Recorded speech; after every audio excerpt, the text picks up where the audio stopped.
بسم اللہ الرحمن الرحیم۔ یہ توحیدخالص.com کی پیشکش ہے۔ خطبہ جمعہ کو مختصر رکھنا اور نماز کو طویل کرنا خطیب کی عقل مندی کی دلیل ہے۔ ابو وائل رحمہ اللہ فرماتے ہیں کہ ہمیں سیدنا عمار بن یاسر رضی اللہ عنہما نے خطبہ ارشاد فرمایا تو نہایت بلیغ اور مختصر۔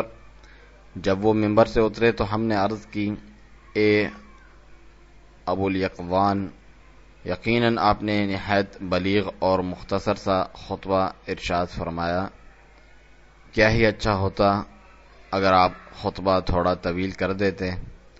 اس پر انہوں نے جواب دیا کہ بلا شبہ میں نے رسول اللہ صلی اللہ علیہ وسلم کو فرماتے ہوئے سنا کہ ان طول صلاة الرجل وقصر خطبته وإنة من فقه، بے شک ایک شخص کا نماز کو طویل کرنا اور خطبے کو مختصر کرنا اس کے فقہ اور سمجھداری کی علامت ہے۔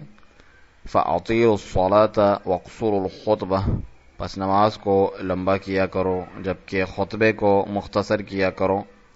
وإن من البیان سحرا، کیونکہ بلا شبہ بعض بیان تو سحر انگیز ہوتے ہیں۔ یہ صحیح مسلم کی روایت ہے۔